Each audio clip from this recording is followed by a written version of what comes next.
Aloha, everyone. Thank you for joining us.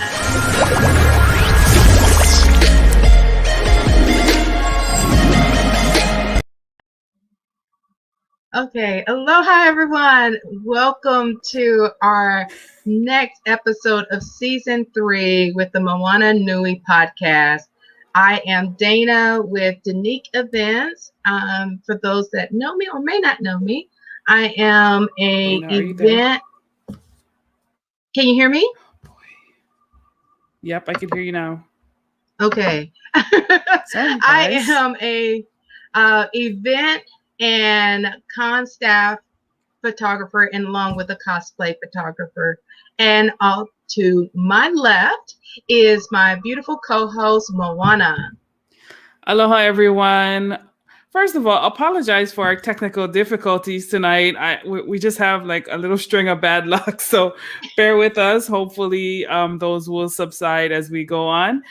But as you all know, my name is Moana, and I'm the host of the podcast. I'm also a children's book author for The Adventures of Nakoa and Nohea children's book series, as well as the editor of the Wildcard Chronicles comic book series, and a champion of Indigenous people and indie creatives all across the world. Thank you all for joining us tonight. We have an amazing guest. But before we get started, a couple of quick announcements.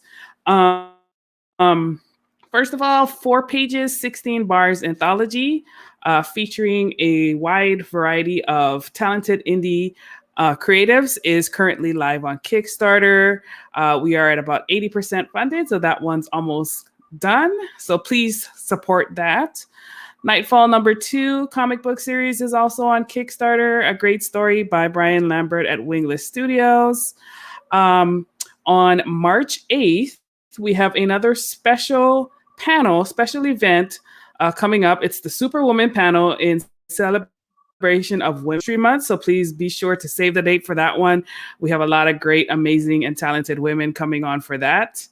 And then lastly, but not least, next month on March 9th, we are launching the Kickstarter for season 2 of the Moana Nui podcast, and we look forward to your support on that as well.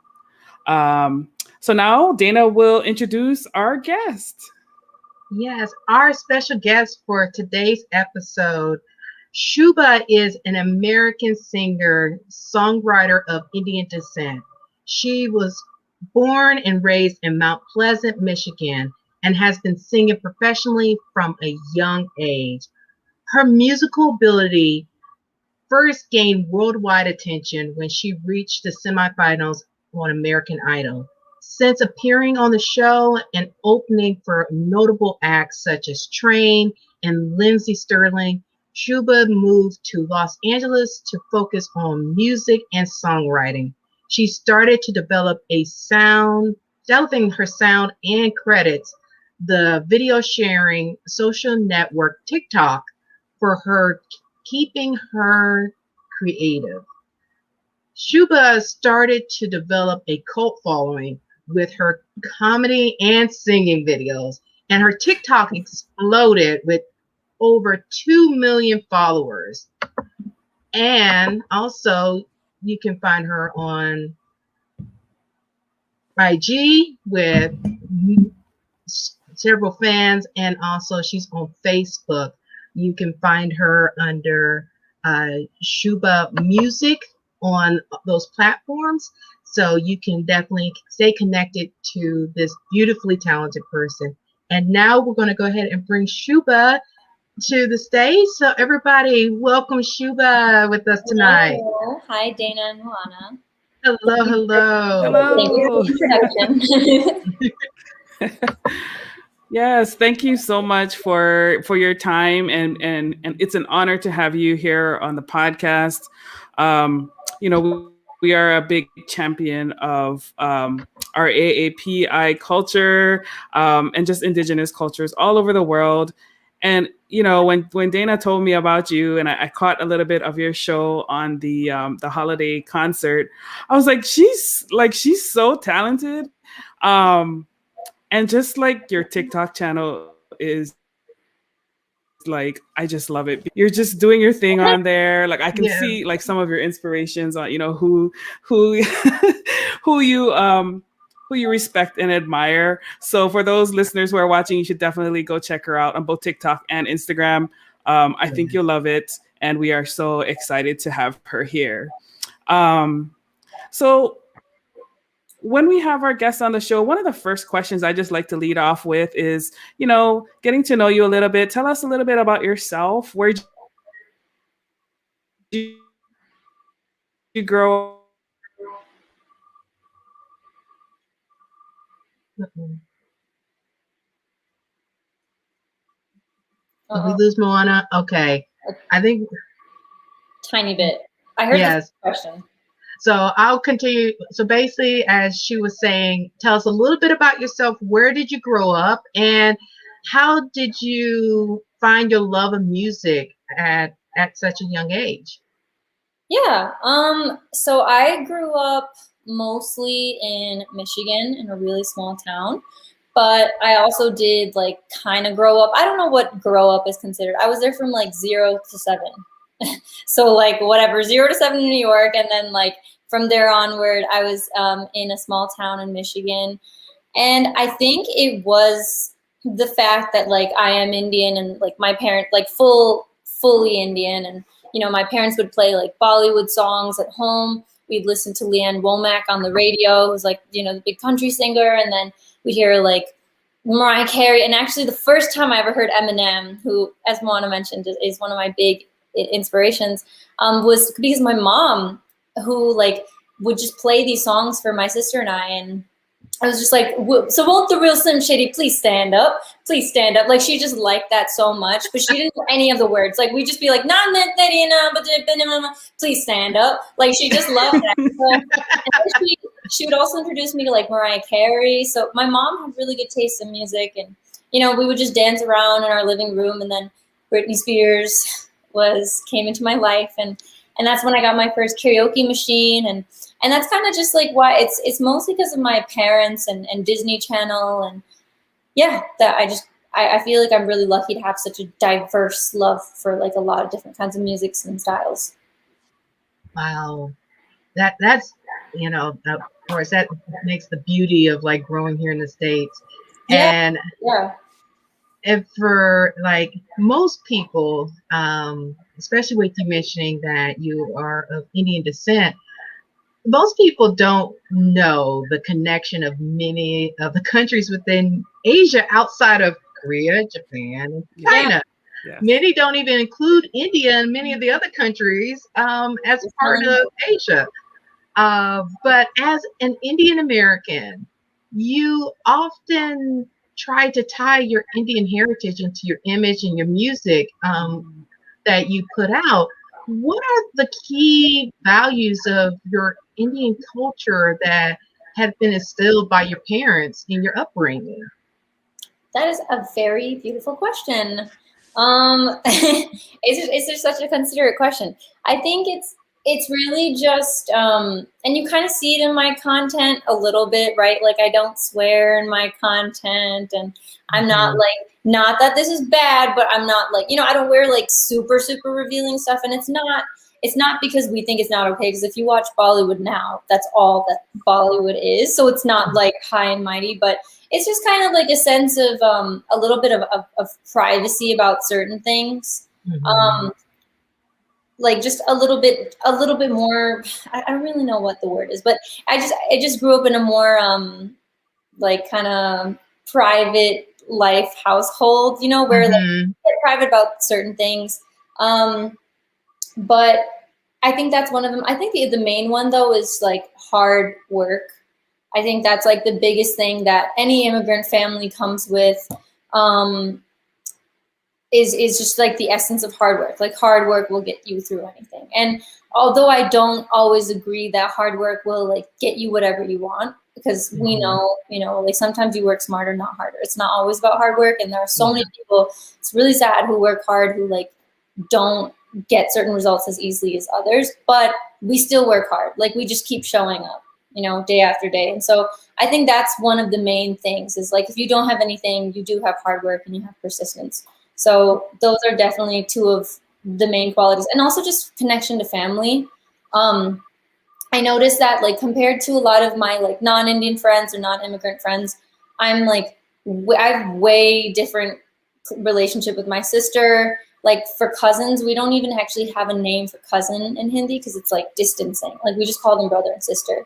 And so like there's always this sense of closeness. Like when you come to an Indian household, they want to feed you like now, like immediately, you know, like, and you can't stay in a hotel because that's rude. Like you have to stay in a hotel. Like we need to get you really, really fed. And like to some extent it's like obviously overboard, but yeah, I would say hard work, persistence, and the sense of connection to family, and a little bit of like, you know, like sensitization of just like, let's see what we're wearing. But obviously like that's changing a lot in Indian culture now. That's really awesome that you brought that up, because I think that is like a common thing between AAPI families. I'm like, whether you're from Hawaii, where you're from Japan, where you're from the Philippines, it's like between trying to feed people, trying to put as many people in the house. Oh yeah. I remember growing up that it's like, I look back and I'm like, how did me and my cousins all sleep in this one room when they were visiting? It was like 20 of us in this one room. It's not an exaggeration. Like I'm sure it was actually 20. Exactly. And as a kid, you don't, you think it's the best thing ever, but then when you become adults, like, how did they do this? There's no way we should all fit in here. It's like sleepovers all the time. Yes. Oh yeah, that's what I'm so used to it. Like I remember. No, yeah. Oh, sorry. Oh, go ahead. Oh, I'm sorry. I was just saying, like, one of the first, not sleepovers, but like school trips I took, and like we had to decide on bunks, and I'm so used to just sleeping with, like, it's gonna sound really bad, sleeping with any girl, but it's just kind of like, you know, like if there's another girl we can share a bed, I'm like, yeah, okay. Even if I don't know her, I'm just like, yeah, you take that half, I'll take this. Like, it's just fine. But I like felt weird because like, what if she thinks it's weird? Like, what if she's not used to it? Like, I can have like 5 different people right now. Like, I'll squeeze. Yes. As long as you give me my little section of the bed and I have a pillow, I'm good. I'm good. That's all we need. That's right. No, I'm glad that you brought up like the connection to the family and like how it's different from non-immigrant families, or, you know, because I noticed that as well. Like when I moved away from Hawaii and came, you know, to DC, which is about as far as you can get. But like the way that they talk about and treat their family, it was so foreign to me. And I'm like, what is wrong with you? Like, how can you not be connected to your family? I got the sense that like everybody couldn't wait to go get away from their family. And I'm like, that's such an interesting foreign concept to me. Yeah, it's like, can't relate. Yes, absolutely. So you mentioned, you know, Bollywood a little bit earlier, and often people only see like Bollywood as what they would consider Indian representation in entertainment. How do you feel you're helping to tear down those biases and preconceived notions? I think sometimes it's really just by being. Like it's really like I so firmly believe in you can't be what you can't see. And like I'm just trying to be that thing for myself. You know, like it's not even like I have to actively tear down things, because okay, so here are some things. Like I was obviously born here. Like I am a bit fairer for Indian standards. Like so there are some things that make it a little bit easier, like in a family that can provide for me, right? So like there are fewer barriers for me to overcome in terms of those.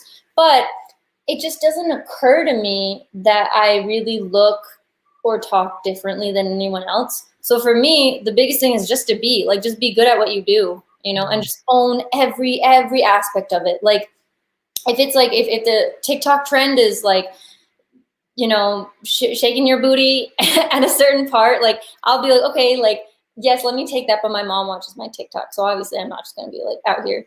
But like maybe make it my own thing, like about how my mom is watching me, so I can't completely do that trend. But like that's funny, and Yeah. people can relate to it, and so it's just kind of like putting my own spin and on and my upbringing and like what these things are. So it's not like I'm changing anything about myself.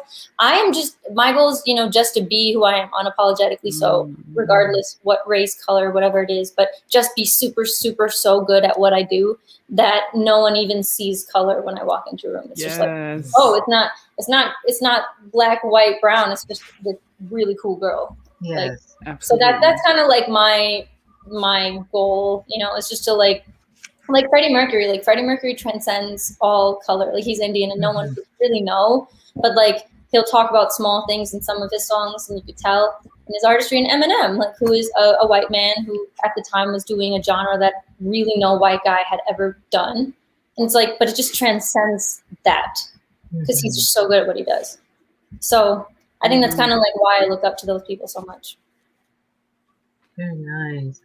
Now, of course, you mentioned about your musical inspirations, and for those that are watching you and getting introduced to you for the first time, can you tell our audience who are your musical inspirations and why?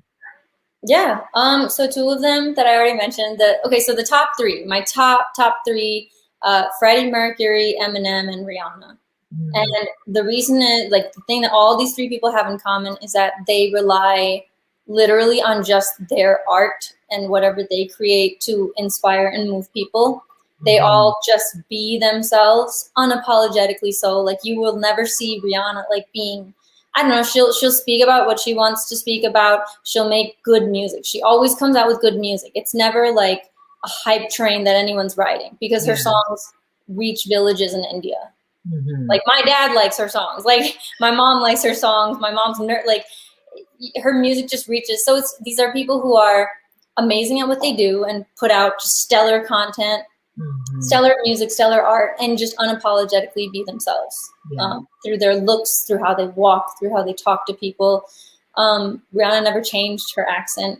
You know, like she's a Bayesian woman, and you could hear it in her music. You could see it in the way the concerts she goes to and what she shares, and all these people empower. That's the other thing. Like the third thing is all of these people are out there and they make songs about like rise up to the challenge. Like it's hard, but you got this. And so those are kind of like the three things I want to instill in my audience too, is to empower, to be yourself and inspire. That's great advice for anyone, regardless of whatever industry or thing they might be seeking out to do. So if you could perform or sing with anyone on stage, who would it be and why? Well, he's passed. Otherwise, I would have said Freddie Mercury. But honestly, I would love to perform with either like Eminem or Rihanna, or I also just really, really love Ariana Grande. I think it would just be so fun to like sing with her, or Cardi B. Cardi B just seems so fun. Like there's so many people who just like seem like they'd be such a blast. And I think Cardi B is like one of those people whose energy is just so infectious. So yeah. Yeah, she's definitely an entertainer. Yes, exactly. She knows what she's doing with her platform. Now, of course, with you having such a big following on social media, you are to me, you're definitely a role model for people of color, both young and old. What advice would you give any, whether man or woman, inspiring to become a singer? Aspiring to become a singer. I think the biggest thing is like, it doesn't matter how good of a singer you are. Like that's actually the first thing. Not anymore. Like if it was like the 90s or the 80s, I would be like, get your voice to sound Mariah Carey good, or like, this isn't it, But now it's not about that anymore. It's about like, what's your story? What do you have to say? So I think it's the biggest piece of advice to just even start out before you write a song is like, envision what you want to look like and what you want to sound like. Like, what do you want to say? What does that look like? Like when you look out into the audience, is it like Adele fans, like a little bit older and just like couples and, more mature people? Is it like 12-year-old girls? Like what do you see when you think about what kind of music you want to make? Like, what are you wearing? Are you wearing jean jackets? Is it leathery? And if you can like picture all the tiny things, the smell, the sound, like, are you trying to excite people? Are you trying to like make them cry after a breakup? Like, what do you want to do? And I think as long as you can get that vision in your head first, then you know who to listen to. Then you know who to imitate. Then you know who to like mimic the style of, and then find your own. Otherwise, if you're just starting from like nowhere, then you're just misguided, and it's just going to come out confused. That's a good advice. Mhm. Now, the past year has been challenging for everyone.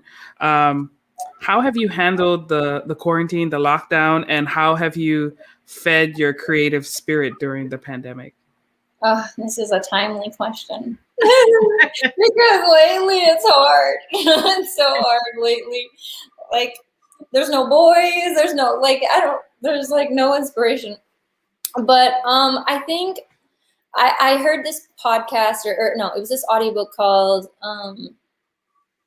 How to Not Give an F. It's literally Yes. the book. I love it. Oh, the subtle art of not giving an F. Yes. Yeah. And he's very crass, but like and I like that. I respond really well to that kind of just like brain, just like think, like, let's think this through. And one thing he mentioned, and I remember this was the beginning of quarantine, and he said, action sparks inspiration, not the other way around. So I think a lot of people just put quite blank, like, I think a lot of people are getting soft. They're like, oh, it's quarantine. It's okay that I'm just taking time to myself. Take time to yourself. Do it. But like, the world's not stopping for you. Like, you're not going to magically get inspired after you like take your like, 30th day off. I know I sound so like not sensitive, but like, I would love to take 30 days off. I think it's just like, you have to at least take some action in the right direction. You have to take an action, because if you don't, inspiration's not going to hit you like a lightning bolt every time.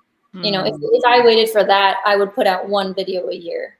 Right. Like, I would write one song every 3 years. So you have to just take action, even if it's small things, like, for 20 minutes, like, even if you're just sitting in your room and then like you're just looking around and you're a writer, just write about isolation. Like, okay, you're feeling isolated. What does that mean? And like, what can you relate it to? Just do something. Yes. Like, find inspiration in something. Read books, read stories, watch movies, talk to your friends. And, if they're talking about a breakup or something, like, take notes. Ask them if it's okay. Like, ask them if it's okay to like be like, you know what, like, I'm working on this. Can I use some of your story? Like, you have such a beautiful story and I would love to put it. Like, take inspiration from everywhere around you. If you're getting ice cream and you hear people like talking, like you're eavesdropping and you hear someone talking about something kind of weird, like, talk about how you thought it was weird. Yeah. You don't have to call out names and frame people and insult them, but it's just like, try to open yourself to literally everything, because right now we just have to grab all that we can get, but you have to do something, even if it's about a leaf that you saw on the ground. Yes. Just something. Exactly. Yeah, definitely. I mean, definitely. because I was just going to say that, like, that's kind of part of the thing that sparked the podcast. I was missing my friends that I see on the creative circuit, and I was like, well, I'll start something and let's just have some conversations and let's get to know the people, behind all of these great things that they're doing. And here we are 30 something episodes later. Yeah, like, that's an action. Like, when you were starting, it probably seemed like why do I need to do this? Like, is it necessary? But it's like, you took the action, and now it's like you get to hear people's stories, and that inspires other people's stories. So this small action, the seemingly small action of even thinking of the idea, putting it together, it just triggers so many other things that you probably wouldn't have thought of initially. Yes, absolutely. It's been such a blessing, for sure. Yeah. Yes. Now, of course, the pandemic on the opposite side has made so many creatives to find new ways to connect to their audience and expand their scope, because they can't have the concerts and everything that they've been used to connecting to their fans. What things have you done over the past year to allow you to connect not only to your audience, but develop new fans? Yeah. Well, that's why I just God, I have to say thank you for like things like TikTok and YouTube and Instagram. Like social media can be such an ugly thing, but then it can also be like one of the most beautiful things. And I think it's like, I don't really know what kind of clicked this year for me. I don't really know. It's manifested. Maybe it's just like the time that like we're starting. Like people now kind of like know who I am. But I think for me, the fans are the most important thing. So it's just like I try to reply to as many comments as I possibly can. Like just even if it's a like, even if it's a heart for their comment, it makes someone's day. I was doing like, Instagram lives and like I would play these games, and at the end of it, like the winner would get a Taco Bell gift card or Amazon or something. And so like it's just like keeping them, and like they'd have to guess something during the game. So during those, I really started to just kind of know what the audience was like. So there's that. That actually helps you like keep the fans, like the ones who are coming to you. Initially, what I used to do, and I want to get back to doing this, but I would send a personalized like holiday message to every fan. At that time, I had like 4,000 followers, so it was a little bit more doable. Now it would be a little bit challenging. It would be a little bit hard on across the platforms, but I really think it's like responding to comments as much as possible. It doesn't have to be too thorough. It could just be like a meaningful response, and doing these live streams. That's really all you can do. And then TikTok, asking people what they want to see. And then if you do the thing they want to see and you feel good about it, it makes everybody happy. Because they're gonna like it, you're gonna like it. So that I've been doing that a lot lately, and I just remember feeling so fulfilled when I actually started taking recommendations from my commenters seriously. Yeah, definitely. I mean, I know as a fan myself, like if I'm following someone and I make a comment and they actually respond, I'm like, oh my God, like they actually see this.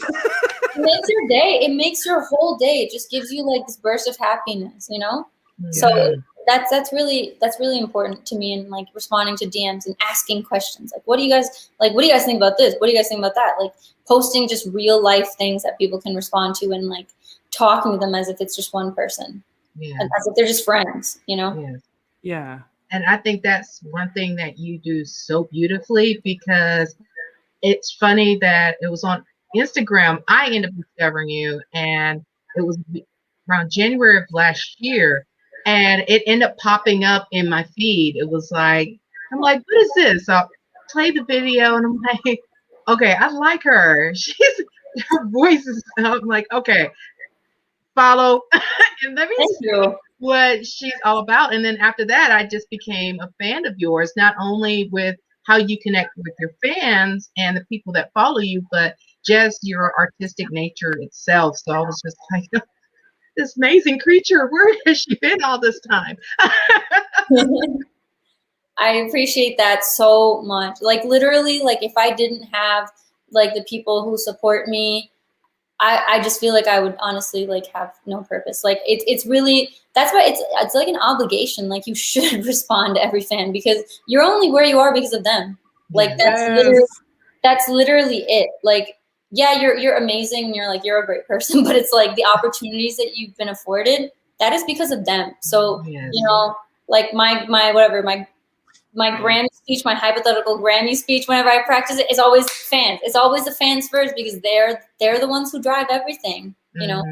Like someone, like the fact that you saw a video and then connected enough, like that's a first impression. I couldn't have bought that. I couldn't have paid or asked for that. It's something you chose and took time out of your day to do, and that it's like you don't have to do that, but you did it. I of course I'm just beyond the world appreciative of that. Yes. Yeah, absolutely. My husband and I talk about that all the time. Like, even when we were starting our comic book series and just different projects, it's like every single person, even if it's only 5, thank you so much, because you are like the first fans, and like you are the foundation upon which we build and other people come, right? Like, so, and then it's on us to be persistent and to not give up and to serve the fans that we do have and make them feel loved and appreciated, so that they'll tell other people, and that's how you grow, right? So it's all those little things that I think sometimes people who, I guess, don't take those things into consideration, that's probably a good part of why don't grow faster too. So Yes. I agree. Yeah. I mean, even like Ariana Grande, like with her platform, I noticed she's on Twitter, and like obviously she can't respond to every comment. I don't even, I can't even imagine her notifications, but she reposts videos that her fans make. Like some lady reviewed her album, you know, she had maybe like a couple thousand subscribers on YouTube, and Ariana like posted her because it genuinely meant something to her, and she didn't have to do that, but it's this constant engagement with fans, these inside jokes that you're able to have with them. And so it's just like, yeah, it's like, what else? You know, that's what this whole thing is about. Exactly. yes, Exactly. absolutely. Yeah, it means so much. Yeah. So, what's the first thing that you want to do once the lockdown ends and things become more safe for, for getting out there? I'm gonna get canceled. Just kidding. No, I think the first thing is like I never got to do like, you know, the spring breaks that you see in like movies like American Pie and like all those movies where the kids just they go wild and like it's just like fun college spring break. Like I want that. I love to dance. I love going to clubs. I don't dance that well, but like I will be the last one standing. If they're playing pop music or 80s music, that's me. And like, I love just like interacting with strangers and like hitting on guys and getting hit on and like with my friends. Like I just love that energy. I want to go to Cabo, you know, I want to go with like my friends. And the thing is, I've had so many big things happen to me in these last couple months that I only dreamed of. And so have some of my friends, you know, and we have to celebrate all these accomplishments in our bedrooms. Yeah. It's like kind of lame, you know, like I'm with my family and like I'm so glad that I was with my family. You know, the day a record label reached out, the day I signed my deal, like the day I hit 1 million. It's just like these milestones. It just feels so much better when you're with someone. So I need to like make up for all of that. Like I want to get a giant cake and just celebrate and have fun and just get that out of my system and then back to work. So, but I don't know. Cabo sounds like it might not happen for a couple of years. So. But I know that's like the first thing I want to do. I just want to dance. I want to go out and dance really badly. Yeah. Yeah. I heard yeah. that. Well, people start behaving maybe soon. That's what I'm telling you. Dana knows. She's like, what happened? She's like, keep dreaming. That was not coming anytime soon. That's like I was telling some friends. I'm like, let's look at 2023. What about you guys? What do you want to do? What's the first thing you'll do? For me, I want to go home to Hawaii. Oh, yeah. Yes. Makes sense. Yeah. I want to go hug my mom is what I want to do. So hug my mom and hug my family. And just, dance on the beach, go swimming. Yes. I miss the islands, and I usually get to go there once a year, and not having that like just 2 weeks of the year, like just let me just be me again, like me unencumbered, let me be with my family. Yeah, exactly. Yeah. Yes, it's that travel, because it's so many of my family, and similar to Moana, it's like we are so spread out and all over the place, and along with my friends that I have, and not being able to see them, and also, which the positive part of technology is being able to at least be able to connect and see people through platforms like this or Zoom and things that 10 years ago we didn't have if something like this happened. But it's just like at the same time I miss being able to hang out with them, as you mentioned, going and dancing and checking out new spots and just taking in the culture and the people of different places. Like, I want to go to Asia again. I want to go, of course, like Moana said, back to Hawaii and things like that. It's like, just go ahead and see my family and friends in all those places and just, make up for lost time. yeah, exactly. Make up for lost time. Yeah. Exactly. Now, of course, your music, you have such a range of sound and feeling to it, from Gimme Gimme has a disco pop sound. Then you have I Bet that has this musical connection to your Indian side of you. What helps you decide how to write your songs and the sounds to connect your words? Well, that is another really good question because that's something we're honestly working on. Like it's one of the things. I think things are changing now where you don't just have to be one genre, right? Like people are genre bending and they're Yes. doing, you'll get a pop record and then a Latin record and then a rap. And like, it's just like, there aren't any rules, but you do have to have some, like, when you're a new artist, you kind of at least have to have like one song that's just like, this is pretty much who I am. Yes. And I think with these songs, because Gimme Gimme was written when I was super into 80s. Like, and I'm still, I love 80s, but I had a feeling that they would pick up, and I called it because Blinding Lights and then Dua Lipa's album, I knew it. I was like, 80s is coming back real soon.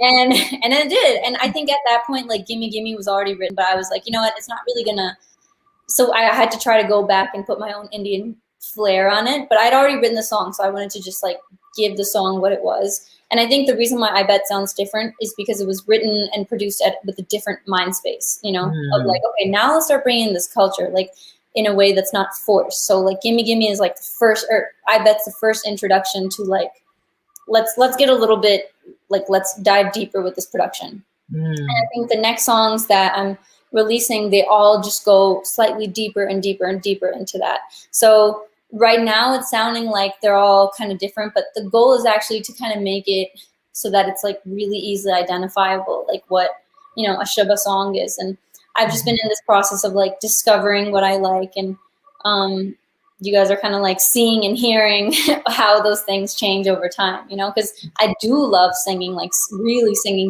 and I love rapping. That was new. I had no idea a year ago that I actually felt this connection to putting rapped lyrics in my songs. So everything's gonna, slowly start evolving, but it's just part of the process of finding your artistry, It's just trying different things out and getting closer to what is really you. Yeah. I just see it as your spectrum. You have this beautiful spectrum that each song connects to each other. They're not totally different, but they have a connection, but you bring a little different, like the spices of the world. You add a little more of this spice in this one, and this one's going to have a little different flavor than this one, but they're all connected in some way. And that, I think that's the beauty of how you write the tapestry of your songs and your music and everything. It becomes this beautiful, blanket that all these strings of your songs just connect to each other. Oh, thank you. That is such a beautiful and meaningful way of putting that. I appreciate that. Yeah, there was a couple like short videos. I can't remember if it was on IG or TikTok where you had a gentleman with you who was playing the drums. Yes. Yeah, I love it. Like just the cultural aspect, and introducing that into the music. Just the sound of those drums like makes me want to dance because I had traveled to India one time, and I just love how vibrant the culture, is. Of course, I love Indian food. I mean, come on. Yes. But just hearing those drums and seeing you two like working side by side, it was just so beautiful. I'm like, oh, look at them. This is awesome. Thank you. Thanks. And that's when I started getting into it more. Because I was like, well, I love Indian music, but I don't necessarily always want to sing in Hindi. Like I can, and I can speak in Hindi, but it's not my, it doesn't come as fluently, and it's a lot of work to get the pronunciation because I've been living, in the States for so long. Yeah. So, but yeah, I wanted something that like felt good to me. And then we like tried this thing, and we actually went kind of viral on like a meme sharing Facebook page. And I was like, let's keep doing this. Like that inspires me. His name is Arpit Pathak, and he's really awesome at like the tabla, and what you guys heard was a tolak, which definitely makes you want to dance. Like it's meant for weddings. It's meant to just get you like off your seat. Yes. Indians know how to really just dance and have fun. So I'm really glad that people responded well to that video because, I thought it was a perfect way of like saying thank you and just kind of showing a different view of that song. Yeah. Awesome. Yeah, I loved it. Yes. So yeah, we talked a little bit about your, how you're an IG phenomenon with your comedy shorts and also giving your audience a taste of your rapping skills as well as your singing. For our creatives who are watching, what is your process of deciding what content to put out there for your fans? Yeah, it's been tricky. I think right now we're in a weird state where a lot of the people I started creating with on TikTok, like my batch of creators, it's really easy. And I never knew this because I never was a content creator. Like that's a new title for me entirely. But it comes back to that first conversation we had of just like taking any sort of action. So it's really come down to like intelligently using social media, because you can get into the process of doing something someone else is doing just because it worked for them.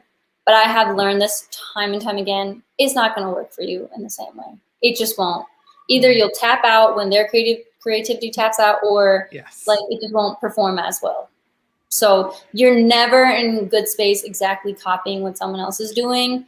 But you can at least take small bits, like as you're scrolling through your For You page, like I'll see someone playing like a beat, and like this kid named Thomas, I can't remember his last name, but I just did some like rap singing freestyle thing. That was a blast. Like I saw it come up and a bunch of people were doing that like introduction to who I am video where they just like rap and sing over this beat. And so I'll see things like that, or my followers will tag me like, you would destroy this beat. But a lot of times it's really just like asking your followers or asking yourself like inward, I think like I was done with the impressions. Like I kind of get bored of it. I get bored of things really quickly. So I was like, I don't really want to do that. But like I do like writing raps and I love Eminem. And, then I just had this idea. I was like, oh, what if we do like an Eminem song, but like from his daughter, because he's talking about his daughter so much. And if you actually, and I didn't realize after, but like if you go on the YouTube video for his song about his daughter, the first comment is, I wonder what his daughter thinks. And so it's just kind of like, you have to trust your intuition that sometimes you are right about what other people want to see, but it has to maybe initially come from you. And if you don't get ideas, go outside, like read, scroll through your For You page for a little bit with a timer, go on YouTube, like go down like see what skits people are coming up with. There's so many talented people out there, and credit them, for their idea, but maybe put your own thing on it. So that's kind of what I've been doing. And right now I'm still also like in the phase of like, do I want to keep doing this, or like should we pivot, and how do we pivot? So it's constantly a lot of work. Once you think you found it, you get right back to square one. Like you got to go again. It's definitely not easy. It's very draining. And some days like you don't want to create, like you just want to like do nothing. Chill. But which is fine every once in a while. But again, got to take action. You can't just sit there. Yes. Yeah, I'm glad you brought up the small nuance about setting the timer, because, social media is something that you can just get lost in. But, in order to stay productive and keep going towards your goals, you got to limit that. I mean, I do that myself too. I'm like, okay, you've been on here too long now. Time to get back to work. I am the worst. I have an addiction to my phone. It's like a fridge. I think it's because I'm like by myself for the most part, right? Like in the creative process that like, I will like write a line and I'm like, I've done a lot of work. I'm gonna go check Instagram, and then it's like it's an addiction and it's not good. I'm trying to work it out. We're working on it. I'm trying to reduce my hours, but it's just like, what else do we do right now? But that's just one of the things we can't help. Right. Exactly. Now, of course, I've said it before and I must say it again. I mean, your voice is so powerful. The best way I can describe it is like you are the protege of Whitney Houston and Celine Dion. That is the best way I can describe it. You have this amazing range and your own sound. And even though you often do skits that you sing like Celine Dion or Christina Aguilera or even Shakira, but in this world of amazing singers, how did you find your own sound and your voice? Well, thank you, Dana. It honestly takes so much time. It's taken so much time, and every day it's like this process. And I realize that I'm not alone. And like every time a new artist comes, it's like people want to compare things, right? Like when Ariana first came out, it's like they want to compare her to Mariah because they just sing whistle notes and are women. And this is another thing that women face that a lot of men don't have to Yes. immediately get it compared to another woman. Like, Yes. oh, you did an airy thing with your voice. Oh, Ariana, like you're so Ariana. Like it's hard, but I think it's just like it's kind of one of those things that happens when you're not looking for it as much, you know. And you know, one of my best co-collaborators who I write with, I was like really worried about these comparisons because I am able to sound like so many people. I was worried that I would never find my own voice, but I think it's just kind of blindly trusting. Like some things, there's no rhyme or reason. You just gotta put it out and be like, I'm gonna find my own voice. Like we're gonna do this style, and I'm gonna like just do what I like, and eventually we'll carve out what we're not. And I think I read this quote, or I forgot what it was, but it was like some inspirational video on TikTok, which was like, people say that we need to like find ourselves, but honestly, finding yourself is just going back to who you were when you were a child. And so who was I when I was a child? I was sassy. My hair was curly, in which I've started wearing my hair curly again. I was wearing it straight at the Christmas concert. I had it straightened. That's just not me. Like I'm this curly, sassy, like fiery girl. And, you know, I love talking about controversial things and talking a lot. And so that's where Eminem comes from. And I love using my voice in full vigor. So it's like, how do we get back to that? Like that. So, you know, it's not about completely changing who you are. It's just about like stripping what you're not. So I'm not going to just put out 80s stuff because like that's already been done. Someone's doing it better than me. Let's move on. You know, so it's like, what are you? And yeah, so you just have to cut down the stuff that does not feel like you anymore. And it's hard because it's not that obvious. That's very great insight, because a lot of times growing up, we're trying to get so far away from who we were, but then we have to connect back to who we were to take ourselves to the level we want to go. Exactly. That's the whole point of life, but we just like forget it. Like every year when you go to high school, it's small things like, oh, your food smells different, or oh wow, your hair is really frizzy. It's those tiny things, and you're like, oh, my hair's frizzy. Oh, like I had an afro in 3rd grade, but like nobody really else did, and I was like, oh, so I should get a straightener. Like that's what people are doing. So then what does an Indian girl do? She straightens her hair. And then she sees her grandma, and her grandma says, well, like, what happened to your hair? And then you're like, it looks good now, Grandma. No, it doesn't. That's who you're not. And your grandma can see it because she remembers you when you were 7 years old with your curls, but like, you know, this random kid in your 5th grade class isn't going to know that. So it's just something you have to, like, you don't even realize, you don't know what's happening. And then one day you're like, oh, I'm becoming who I was when I was 7. So, yeah, more mature, obviously. Yes. Like, don't right. but be childlike, you know, like don't be afraid to fail, and it's okay, you know, like children don't, like, if something doesn't work out, they don't get depressed. They just cry and then they try again. Yes. That's great advice. And that hit a little bit home to me too, because very same with me. Like when I was little, I had a fro and I did the same thing, the straightener, because that's what you see, right? So you think that that's what you're supposed to look like. Yes. And oh my God, if I could take all of that back. Well, like you had to do it. That's the other thing though, is like you had to go through that in order to know what you were not. Yes. Right. So that this is life, right? Is about figuring out what we're not, so we can just be what we were supposed to be from the start. Yeah, exactly. That's so simple and so profound. So simple, but then like it's hard, you know, when you show up to picture day, it's like, okay, sure, Shuba, but like you really want me to show up to picture day and like have this fro? Yes.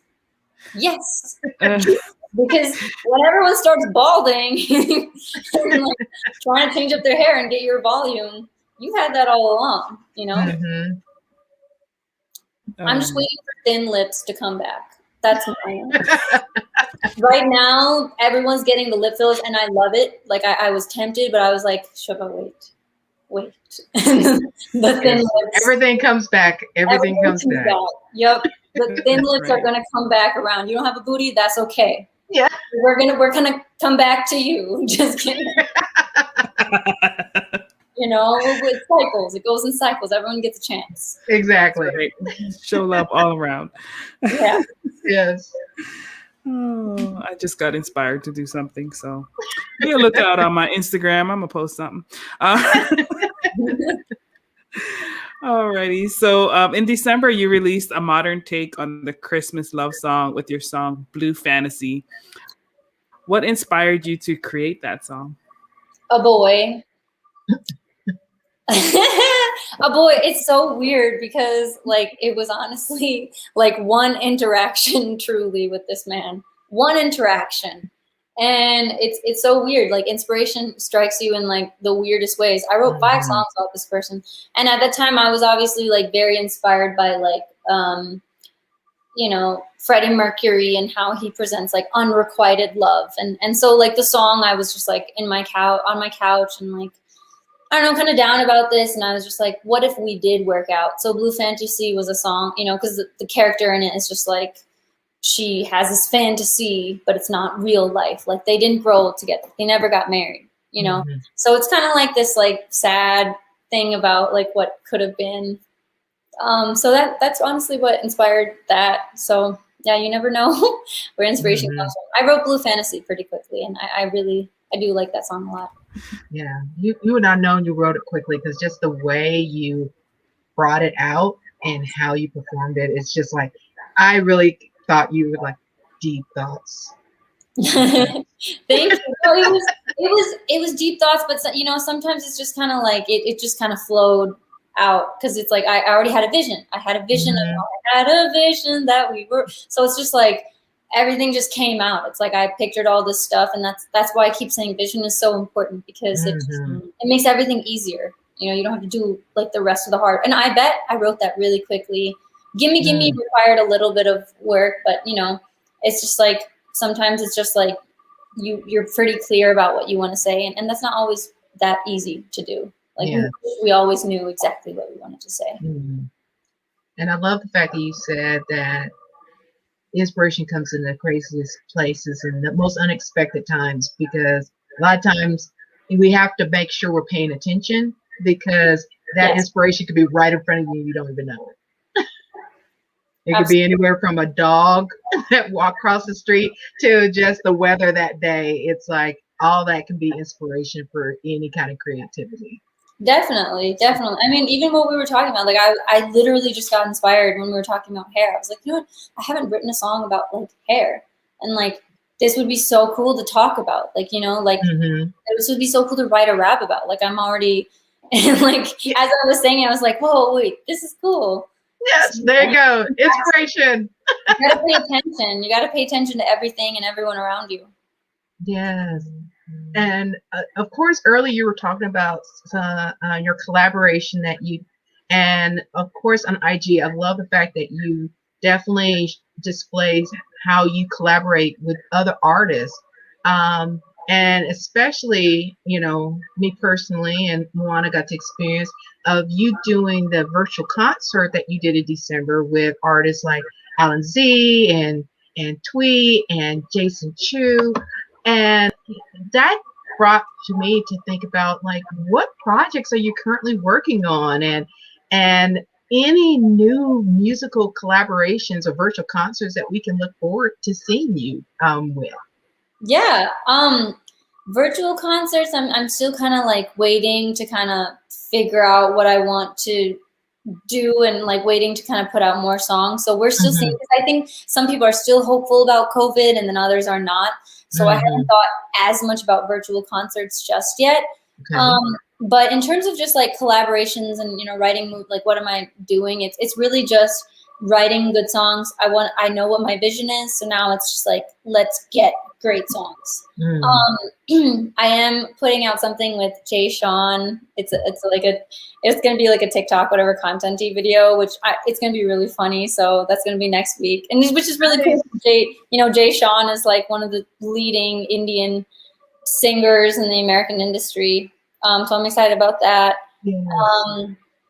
And just like as they kind of come, it's just, you know, there's so many cool people to collaborate with. So it's really just like, what am I super like excited about that day? So sometimes it comes out more easily than others. There's another really awesome, like there's just so many artists that I've met, so many singers who have such beautiful like textures. Like Jax is also really cool. She's an artist on Instagram that I've done a couple of videos with on TikTok. Like everyone just brings something new. Yes. So it's just, yeah, it's really just like, if you follow me on like, you know, YouTube or Instagram or TikTok, like you're going to see it, hopefully. Yes. Yes. I'm Yeah. looking forward to it. Yes, same here.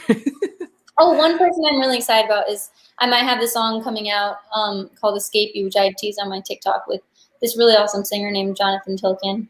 So yeah, just be on the lookout. We'll see. Music releases are kind of up in the air for exactly what, but yes, lots of fun stuff coming out soon. Awesome. Yeah, we'll definitely be on the lookout for that. Definitely.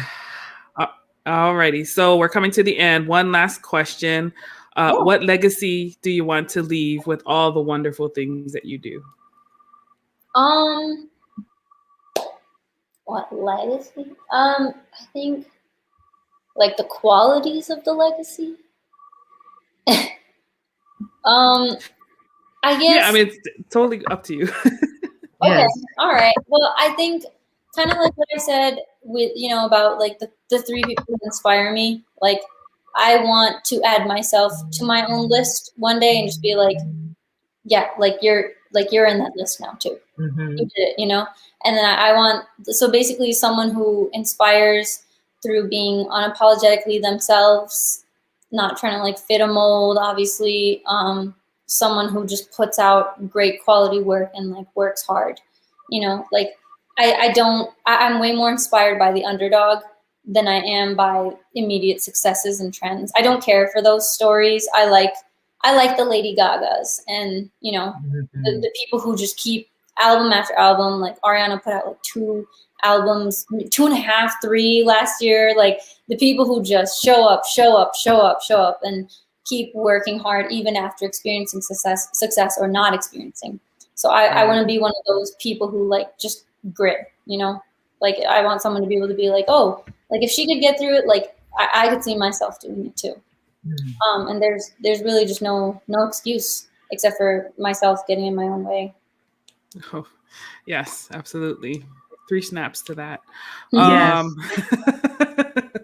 That's great advice. And I will say that, you know, like, I mean, even for myself, whether it's young or old, like you definitely just watching your content, like it inspires me to, you know, like keep doing what I'm doing. Exactly what you said, just be yourself and do what feels right to you. And the people who, you know, resonate with what you're doing will come, and the rest are just, you know, not for you. And that's okay too. So and that's okay. Yeah. And, you know, you don't have to do what someone else is doing. Like, it's forging your own path and being okay with the fact that it's going to be really hard for the most part. Yes. Yes. Lots of hard work. Success is covered with lots of hard work. Absolutely. Awesome. Alrighty. Well, I just want to say once again, thank you so much. I learned so much about you. Like I was already a fan of your music and what you're doing, but just hearing more about your story and kind of like your philosophy behind, you know, the way you approach everything that you do is it's really cool. It's the thing I love the most about, you know, being able to talk with our guests and having you guys being open and transparent with, you know, where you're coming from. So thank you so much for being on the show. Thank you both so much. And thank you, Dana and Mona, for like the really just the thoughtful questions about heritage and how it, you know, plays in. It's like these are the questions we should be asking people, because I think we learn more from these types of questions than we do from stuff we just kind of see in the media and like these dumb hashtags about canceling this person for this and like that. And one day we hate people and we don't, and it's just like we don't learn anything from that. You know, we learn from these conversations. So I really appreciate the questions that you guys asked me. Well, we thank you for your time and coming out. And then, of course, your beautiful and amazing and brilliant talent that you have continued to bless our ears, our eyes, and giving us the gift of laughter through this crazy years and change of the pandemic, that your TikToks and your IG videos continue to put a smile on everyone's face. So if you want some quality content that will either make you laugh, hearing great singing and rapping, definitely follow this amazing person right here. IG, TikTok, Facebook, all those, YouTube. Find her, follow her, buy the music. Yes, absolutely. Support. Yes. Thanks so much. Alrighty. Well, thank you to our listeners who are watching live, as well as those who are watching the replay. We appreciate your support for the podcast. And we look forward to delivering even more content. Thank you for supporting Shuba. And we just appreciate all of you. Be sure to follow us as well at The Real Life Moana on IG and at Danike Events on IG. Subscribe to our YouTube channel, Moana Nui Podcast. Follow us on Twitch. We have a channel there as well. And of course, we have our page on Facebook.